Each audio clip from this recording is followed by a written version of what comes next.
हे दोस्तों नमस्कार। एक बार फिर से स्वागत है आपके अपने यूट्यूब चैनल देव जी के ट्रिक्स में। तो दोस्तों हम यहाँ पर डेली की तरह यहाँ पर हिंदी का फुल टेस्ट सॉल्व करने वाले हैं और देख सकते हैं हमारी क्लास डेली होती है ना। यहाँ पर ये जो क्लास आपकी फिक्स है दोस्तों, यहाँ पर कोई ऐसा नहीं है कि आपकी क्लास नहीं होगी, टाइम से बिल्कुल फिक्स क्लास आपकी होती है। तो चलिए स्टार्ट करते हैं। गुड इवनिंग, हर हर महादेव, सभी को जय हिंद, खुश रहिए। और अभी तक देखिए किसी ने लाइक नहीं किया है। चलिए स्टार्ट करते हैं। यहाँ पर देखो दिया गया पहला क्वेश्चन कि काव्य में कितने रस माने जाते हैं। चलिए यहाँ पर जवाब देना है। यहाँ पर कह रहा है कि काव्य में कितने रस माने जाते हैं, क्या उनको ऑप्शन देना है। यहाँ पर जो आपका राइट आंसर होगा इनमें से क्या हो जाएगा। चलिए यहाँ पर आंसर दीजिए, सभी लोग जवाब दीजिएगा। आपका जो जवाब बनेगा इनमें से क्या हो जाएगा। यहाँ पर 51 का ऑप्शन देखिए, आपका जवाब इनमें से क्या हो जाएगा। काव्य में कितने रस होते हैं, तो ऑप्शन सी हो जाएगा 9 रस होते हैं। हमने आपको पढ़ाया भी था, रस वाला वीडियो नहीं देखा है तो आप लोग जरूर देखिएगा, हर एक क्वेश्चन आपको जरूर मिलेगा। यहाँ पर देखो दिया गया है प्रत्येक छंद की प्रत्येक पंक्ति को क्या कहते हैं। छंद की प्रत्येक पंक्ति को क्या कहते हैं, यहाँ पर आंसर क्या हो जाएगा। तो दोस्तों प्रत्येक पंक्ति को क्या कहते हैं, वाक्य कहते हैं या चरण कहते हैं। तो याद रखिएगा यहाँ पर आंसर सी हो जाएगा, इसे चरण कहते हैं या इसे पद कह देते हैं या इसे ही हम लोग पाद भी कह देते हैं। तो ऑप्शन इसका जो बनेगा वो आपका सी नंबर है, राइट हो जाएगा। अगला क्वेश्चन दिया गया है, कह रहा है निम्नलिखित में से नैसर्गिक का समानार्थी शब्द इनमें से कौन सा है। दोस्तों यहाँ पर समानार्थी पूछा है वो भी नैसर्गिक, और नैसर्गिक का मतलब भी आपको मालूम होना चाहिए ना, जो आपको दिखाई देती है अर्थात जो प्राकृतिक चीजें होती हैं उसी को नैसर्गिक कहते हैं। तो यहाँ पर आंसर आपका ए नंबर इसका राइट हो जाएगा। और आगे बढ़िए, क्वेश्चन आपसे दिया गया है, यार आपसे निम्नलिखित में से व्योम का पर्यायवाची इनमें से कौन सा होगा। चलिए व्योम का पर्यायवाची देना है, जवाब देते चलिए, आराम से यहाँ पर देखने पढ़ते रहिएगा और जवाब देते चलिए। व्योम का पर्यायवाची क्या हो सकता है। यहाँ पर 54 नंबर की अगर बात करें दोस्तों, ऑप्शन क्या हो जाएगा, आकाश हो जाएगा। यहाँ पर ए नंबर इसका राइट हो जाएगा, अंबर, नभ, अंतरिक्ष, आकाश, आसमान, ये आपका आंसर बनेगा। अगला क्वेश्चन बताइएगा, यहाँ पर दिया है नवीन शब्द का विलोम बताइए। होशियार बच्चे तो देखिए जवाब तो तुरंत आ जाता है, नए बच्चे जो भी लोग जुड़ते हैं वो लोग भी प्रयास करें कि कमेंट पूरा बराबर करें। और यहाँ पर आप लोगों के अनुसार भी यहाँ पर देख सकते हैं थोड़ा सा स्लो भी रहेंगे, लेकिन जवाब सब लोग दीजिए तभी अच्छा लगता है। यहाँ पर देखिए नवीन शब्द का विलोम आपसे पूछा गया, नवीन, और जब नवीन दिया है तो इसका क्या हो जाएगा, प्राचीन। इसका आंसर जो बनेगा वो आपका बी नंबर, अगर आपका आया जवाब यहाँ पर राइट आंसर बनेगा आपका बी नंबर। अगला क्वेश्चन दिया गया है, कह रहा है आचार्य रामचंद्र शुक्ल कृत हिंदी साहित्य का इतिहास की अधिकांश सामग्री पुस्तकाकार प्रकाशन से पूर्व हिंदी शब्द सागर की भूमिका में छपी थी। इस भूमिका में उनका शीर्षक का नाम इनमें से क्या है। ये क्वेश्चन इसके पहले भी हम आपको पढ़ा चुके हैं। यहाँ पर देख सकते हैं ऑप्शन हो जाएगा हिंदी साहित्य का विकास। यहाँ पर जो आंसर आपका है वो बी नंबर इसका राइट बनेगा। अगला क्वेश्चन दिया गया है कि जो धातु या शब्द के अंत में जोड़ा जाता है उसे क्या कहते हैं। जो धातु या शब्द के अंत में जोड़ा जाता है दोस्तों, 57 का ऑप्शन क्या दीजिएगा। तो यहाँ पर दोस्तों क्या हो जाएगा आपका प्रत्यय, इसका जो आंसर है यहाँ पर राइट इनमें से क्या हो जाएगा। यहाँ पर देखिए आंसर हो गया आपका डी नंबर है, प्रत्यय हो जाएगा। यहाँ पर निम्नलिखित में से कौन सा शब्द व्यक्तिवाचक संज्ञा है। चलिए व्यक्तिवाचक संज्ञा यहाँ पर बताइएगा। चलिए व्यक्तिवाचक संज्ञा इनमें से क्या है। व्यक्ति मतलब होता है जो सिर्फ आपके एक ही हो, जो सिर्फ और सिर्फ एक ही चीज आपकी होती हो। यहाँ पर यमुना, गाय, पहाड़ और आम। दोस्तों यहाँ पर देख सकते हैं 58 की अगर बात करते हैं तो यहाँ पर यमुना आप कहेंगे सर एक ही है, बहुत तो है नहीं है। जब बहुत नहीं है तो आपका आंसर क्या होगा, ए नंबर इसका राइट हो जाएगा। अगला क्वेश्चन दिया गया है, कह रहा है इनमें से किस इतिहासकार ने सर्वप्रथम रीतकालीन कवियों के सर्वाधिक परिचयात्मक विवरण दिए हैं। तो दोस्तों यहाँ पर देख सकते हैं 59 की अगर बात करते हैं तो ऑप्शन इनमें से राइट क्या हो जाएगा, 59 में 59 का ऑप्शन डी हो जाएगा आपका मिश्र बंधु, इसका आंसर डी नंबर है, राइट हो जाएगा। अगला क्वेश्चन दिया गया है, कह रहा आपसे ब्रजबुली नाम से जानी जाती है। ब्रजबुली नाम से जानी जाती है। यहाँ पर 60 नंबर की अगर बात करते हैं तो ऑप्शन आपका हो जाएगा क्या, यहाँ पर जवाब दीजिएगा ब्रजबुल के नाम से जानते हैं। किसे जानते हैं जवाब दीजिएगा। लाइक शेयर को ध्यान दिया करिए भाई, क्लास में आप लोग रहते हैं लाइक शेयर तो करिए। जैसे क्लास में आते हैं तो लाइक शेयर तुरंत कर दिया करें, हमें भी अच्छा लगता है कि क्लास में आते हैं बच्चे, अपना सपोर्ट भी देते हैं। पूरा सपोर्ट आप लोगों का सहयोग रहता है, पढ़ाने वाला आपसे खुश भी रहता है ना, लगता है कि नहीं आप बच्चे भी सपोर्ट कर रहे हैं। जब आपका सपोर्ट पूरा रहता है तो पढ़ाने वाले का भी मन लगता है कि नहीं चलिए बच्चे कम से कम सपोर्ट तो कर रहे हैं जितने भी हैं। चलिए देखिए ब्रजबुली नाम से जानी जाती है। यहाँ पर आंसर देखिए डी हो जाएगा पुरानी बंगला, ऑप्शन डी यहाँ पर राइट हो जाएगा, पुरानी बंगला बनेगा। अगला क्वेश्चन दिया गया है कि रहीमन पानी राखिए बिन पानी सब सून, इसमें से अलंकार पूछा गया है, अलंकार में से क्या हो जाएगा। तो दोस्तों यहाँ पर रहीमन पानी राखिए बिन पानी सब सून, पानी गए न उबरे मोती मानुष चून। तो पानी के दोस्तों 3 अर्थ होते हैं, और 3 अर्थ मतलब वह हुआ कि जब शब्द एक हो और अर्थ अनेक हो वह पर होता है श्लेष अलंकार। ऑप्शन ए नंबर इसका राइट हो जाएगा। आगे बढ़िए, क्वेश्चन दिया गया है कितने पाकिस्तान नामक उपन्यास के लेखक कौन है। कितने पाकिस्तान नामक उपन्यास के जो लेखक है वो आपके कौन है? चलिए जवाब देते रहिए, फटाफट जवाब दीजिए, सभी लोग जवाब देने का प्रयास करें। देखिए जवाब यहाँ पर आना शुरू हो गया और काफी लोग जवाब दे रहे हैं दोस्तों। यहाँ पर बी नंबर बिल्कुल सही जवाब होगा, जिनका आया है बी नंबर कमलेश्वर दोस्तों, है ना। 2003 में दोस्तों इन्हें साहित्य अकादमी पुरस्कार भी दिया गया था। और यह जो उपन्यास है वो भारत पाकिस्तान के बंटवारे और हिंदू मुस्लिम संबंधों पर आधारित ये उपन्यास है। इसका ऑप्शन राइट हो जाएगा बी नंबर। अगला क्वेश्चन दिया गया है, राजेंद्र कुमार द्वारा संपादित पुस्तक आलोचना का विवेक किस विधा से संबंधित है? आलोचना का विवेक दोस्तों ये है क्या? यहां पर याद रखिएगा ये है आलोचना है दोस्तों, ये आलोचना है। और याद रखिए इसका ऑप्शन सी हो जाएगा। अगला क्वेश्चन आपसे दिया गया है, भ्रमर गीत के रचयिता इनमें से कौन है? चलिए भ्रमर गीत के रचयिता पूछा गया है और भ्रमर गीत के रचयिता है दोस्तों यहाँ पर कौन से? तो ऑप्शन ए हो जाएगा आपका सूरदास, ऑप्शन ए राइट हो जाएगा सूरदास। अगला क्वेश्चन दिया गया है, कह रहा आपसे ईदगाह कहानी के रचनाकार कौन है? ईदगाह कहानी के रचनाकार पूछा गया है और ईदगाह कहानी के रचनाकार है कौन से? यहाँ पर जवाब दीजिए, अच्छा क्वेश्चन आपका आया है, बेहतरीन लाजवाब बिल्कुल से है। यहाँ पर ईदगाह के हैं आपके प्रेमचंद, ऑप्शन आपका बनेगा ए नंबर इसका राइट हो जाएगा। अगला क्वेश्चन दिया गया है, निम्नलिखित में से कौन सी हिंदी पत्रिका है? निम्नलिखित में से कौन सी हिंदी पत्रिका है दोस्तों 66 नंबर में? यहाँ पर जो आंसर आपका है क्या हो जाएगा? तो दोस्तों यहाँ पर देखिए ये आपकी केरल ज्योति जो आपकी दिया है ये हिंदी पत्रिका है, याद रखिए इसका ऑप्शन यहाँ पर आपका ए नंबर इसका राइट हो जाएगा। यहाँ पर अगला क्वेश्चन दिया गया है, मधुर मधुर मेरे दीपक जल में कौन सा भाव व्यक्त हुआ है? यहाँ पर दोस्तों आपका आंसर क्या हो जाएगा? यहाँ पर 67 का ऑप्शन देना है और 67 का ऑप्शन दोस्तों यहाँ पर हो जाएगा क्या? इसमें से विरह और रहस्य ये आपका भाव है। 67 का जो ऑप्शन दिया गया है यहाँ पर आंसर आपका डी नंबर है राइट हो जाएगा। यहाँ पर आगे बढ़िए, क्वेश्चन आपसे अगला पूछा गया है, कह रहा है बरवे रामायण किसकी रचना है? बरवे रामायण किसकी रचना है? चलिए यहाँ पर जवाब देना है, बरवे रामायण जो कि सगुण भक्ति धारा के राम भक्ति शाखा के कवि हैं, यहाँ पर आपके ऑप्शन सी तुलसीदास आपका आंसर है राइट हो जाएगा। यहाँ पर दिया गया अगला क्वेश्चन, कह रहा है निम्नलिखित में से अर्धस्वर कौन सा है? चलिए काफी दिनों बाद ये क्वेश्चन मिला है, यहाँ पर बताना है अर्धस्वर इनमें से कौन सा है अर्धस्वर। यहाँ पर 69 नंबर की अगर बात करते हैं तो दोस्तों यहाँ पर देखिए यहाँ पर जो या है ना, ये आपके अर्धस्वर में आता है। यहाँ पर आंसर आपका नंबर है राइट हो जाएगा। आगे बढ़िए, क्वेश्चन दिया गया है, हिंदी की मूल उत्पत्ति किससे हुई है? चलिए हिंदी की मूल उत्पत्ति जो हुई है वो आपकी किससे हुई है? हिंदी की मूल उत्पत्ति जो हुई है वो आपकी किससे हुई है? तो आप कहेंगे सर अपभ्रंश से हुई है ना, किससे हुई है? अपभ्रंश से हुई है। तो यहाँ पर दोस्तों आपका जवाब इनमें से क्या लगा सकते हैं? यहाँ पर आपका जो आंसर है वो आपका अपभ्रंश हो जाएगा यहाँ पर, लेकिन अपभ्रंश तो है लेकिन सौ से नहीं अपभ्रंश है, तो ऑप्शन डी इसका राइट हो जाएगा। यहाँ पर आगे बढ़िए, क्वेश्चन दिया गया है, हिंदी साहित्य के इतिहास के सर्वप्रथम लेखक का नाम पूछा गया है। यहाँ पर देखो दिया गया है, हिंदी साहित्य के इतिहास के सर्वप्रथम लेखक का नाम क्या है? चलिए यहाँ पर आंसर दोस्तों क्या बनेगा? तो यहाँ पर दोस्तों आपका आंसर बताइए क्या हो जाएगा? व्यवस्थित अगर होता तो हम लोग रामचंद्र शुक्ल लगाते, यहाँ पर आपका गरसा दत्ता से इसका आंसर आपका बी नंबर है राइट हो जाएगा। अगर व्यवस्थित हो जाता कि हिंदी साहित्य का प्रथम व्यवस्थित इतिहास लिखकर, यहाँ पर आपका आचार्य रामचंद्र शुक्ल होता। अगला क्वेश्चन दिया गया है, पद्मावत किसकी रचना है? चलिए पद्मावत जो रचना है वो किसकी रचना है? ये सूफी परंपरा के महान कवि आपके हैं और यहाँ पर दोस्तों आप देख सकते हैं कि पद्मावत की जो आंसर है यहाँ पर मलिक मोहम्मद जैसी, जिसको ऑप्शन है यहाँ पर राइट आंसर सी नंबर है राइट हो जाएगा। यहाँ पर आगे बढ़िए, क्वेश्चन आपसे दिया गया है, बेताल पच्चीसी के रचनाकार इनमें से कौन है? यहाँ पर दिया गया है क्या आपसे कह रहा है बेताल पच्चीसी के रचनाकार। चलिए बेताल पच्चीसी के रचनाकार दोस्तों यहाँ पर पूछा गया है बेताल भट्ट, है ना। यहाँ पर बेताल भट्ट तो ऑप्शन तो नहीं दिया गया है, अब क्या बताएंगे? जब बेताल भट्ट नहीं दिया है तो दोस्तों याद रखिएगा इनमें से सूरत मिश्र जो ऑप्शन है यहाँ पर आपका सी नंबर है वो आपका राइट हो जाएगा। और अगला क्वेश्चन यहाँ पर आपसे दिया गया है, लहरें व्योम चुभती उठती चपलाएं असंख्य नचती, पंक्ति जयशंकर साथ की किस रचना का अंश है? मतलब ये भी जो रचना दी गई है कहाँ से ली गई है? 74 नंबर में ऑप्शन आपका हो जाएगा डी, कामायनी से ली गई दोस्तों। कामायनी में 15 सर्ग हैं और उनमें से ऑप्शन यहाँ पर डी नंबर है राइट हो जाएगा। अगला क्वेश्चन बताइएगा, यहाँ पर दिया है, किस छायावादी कवि ने संवाद शैली का सर्वाधिक प्रयोग किया है? किस छायावादी कवि ने संवाद शैली का सर्वाधिक प्रयोग किया है?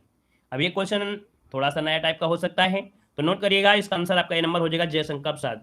जो आपको नहीं आता है उसको जरूर नोट कर लीजिएगा, ठीक है। यहाँ पर आपसे अगला क्वेश्चन दिया है, दोपहर के बाद के समय को क्या कहा जाता है? चलिए दोपहर के बाद के समय को क्या कहते हैं? तो दोस्तों इसे कहते हैं तीसरा पहर। क्या कहते हैं? तीसरा पहर, ठीक है।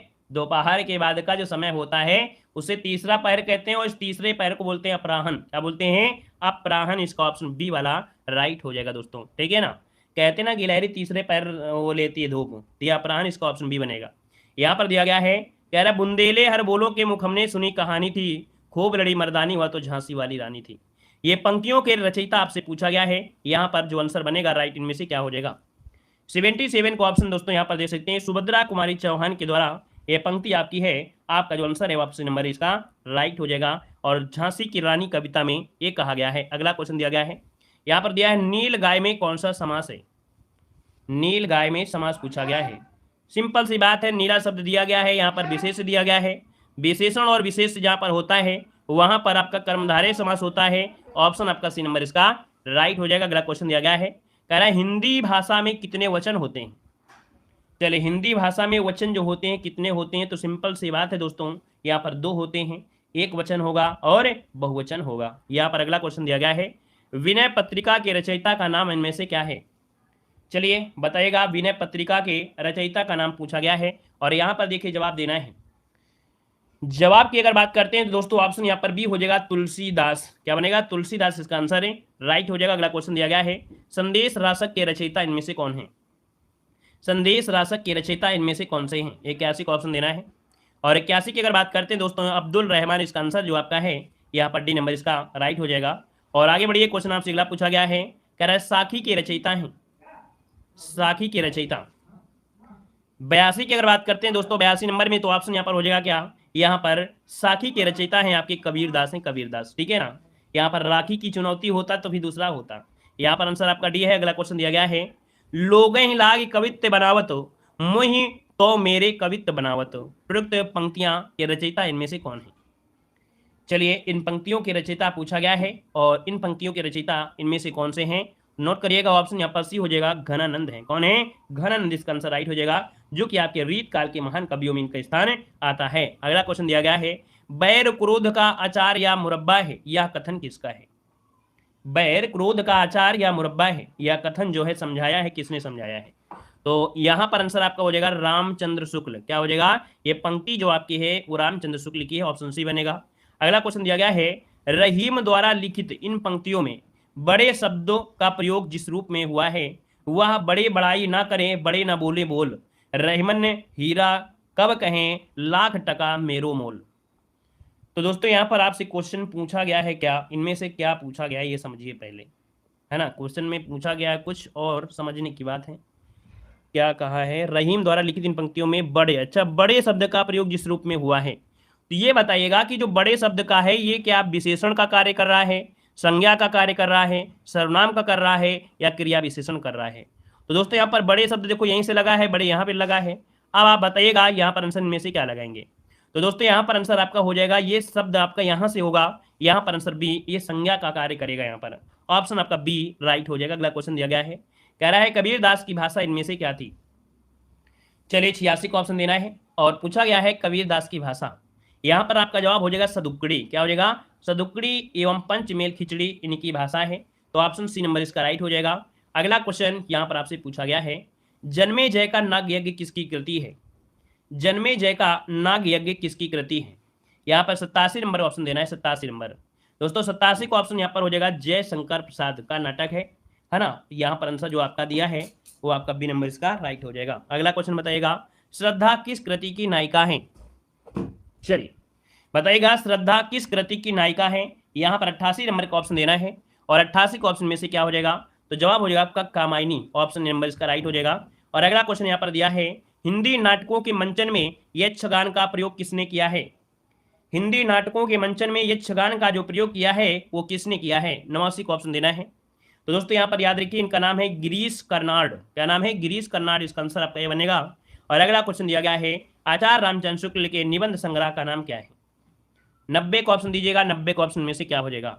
तो दोस्तों यहाँ पर दिया गया है आचार्य रामचंद्र शुक्ल के निबंध संग्रह, इनमें से निबंध संग्रह कौन सा है? तो ये यहाँ पर आंसर दीजिए सभी लोग, इसका आंसर क्या हो जाएगा?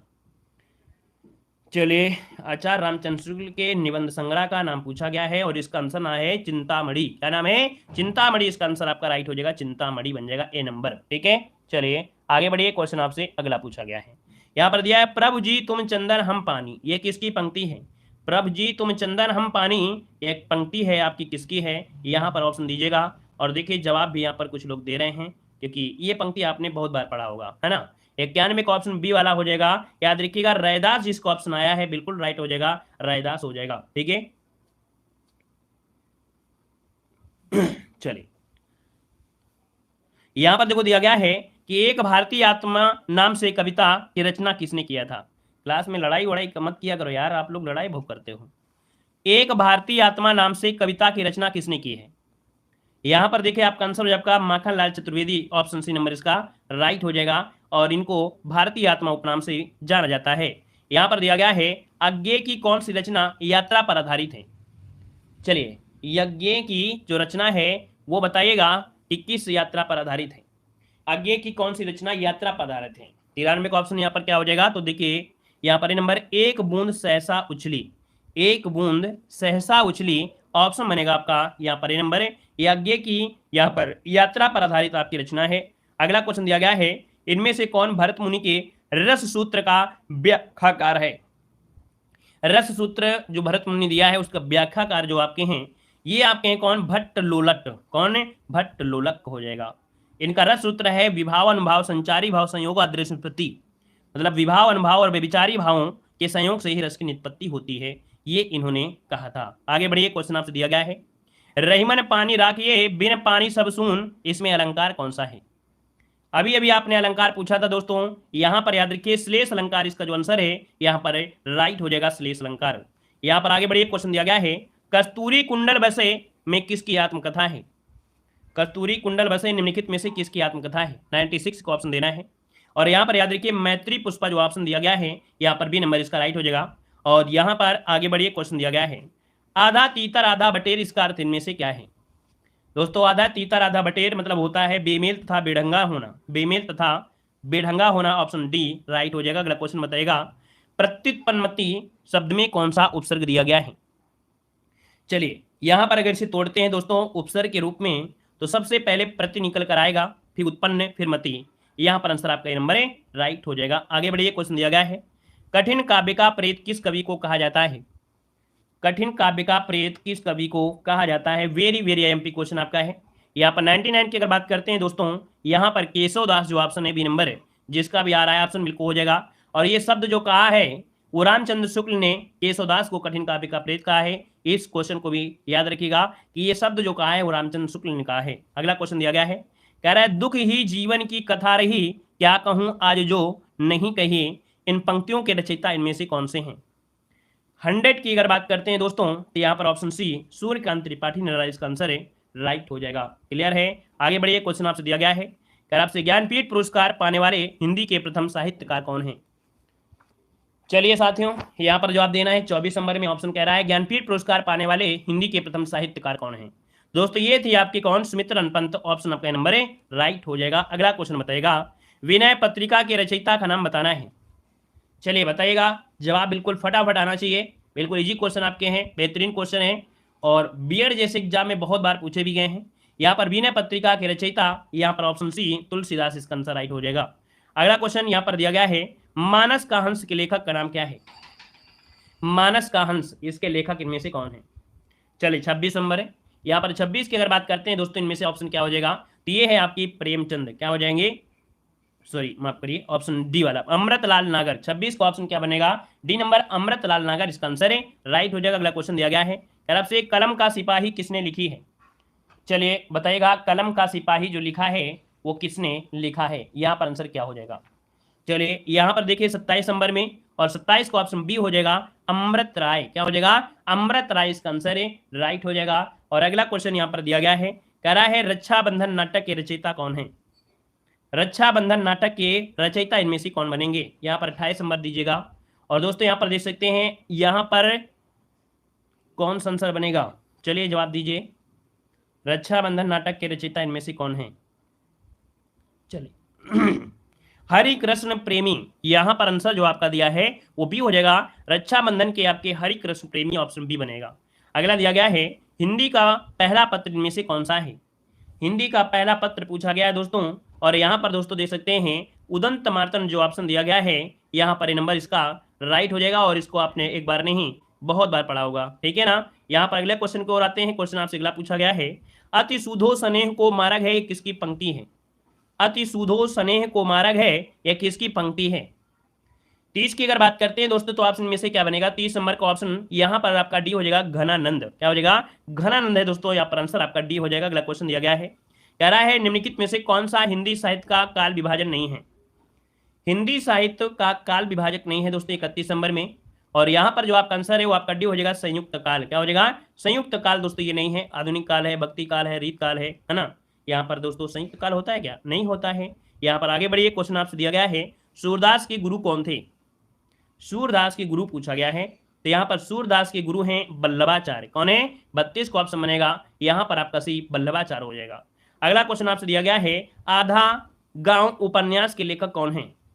आधा गांव उपन्यास के लेखक इनमें से कौन है? चलिए, आधा गांव वाले बहुत ही क्या होते हैं? मासूम होते हैं, है ना। यहाँ पर राही मासूम रजा, ऑप्शन आपका बी नंबर राइट हो जाएगा। और अगला क्वेश्चन दिया गया है, मानस का हंस किसके जीवन पर आधारित उपन्यास है? मानस का हंस ये उपन्यास आपका है दोस्तों। 34 नंबर का ऑप्शन दीजिएगा सभी लोग, प्रयास अच्छा करिए। यहाँ पर देखिए, अच्छा प्रयास है, ऑप्शन सी। यहाँ पर जवाब हो जाएगा तुलसीदास हो जाएगा, सी नंबर हो जाएगा। अगला क्वेश्चन दिया गया है, रामचरितमानस में कांड का सही क्रम क्या है? लीजिए, आपसे पूछा गया है क्रम क्या है, तो आप कहेंगे 7 कांड होते हैं। स्टार्टिंग होती है कहां से? आपके बाल कांड से होती है, और अंत होता है उत्तर कांड से। तो दोस्तों यहाँ पर देखिए, क्या ऑप्शन कोई मिल सकता है? यहाँ पर क्या हो सकता है 35 नंबर में?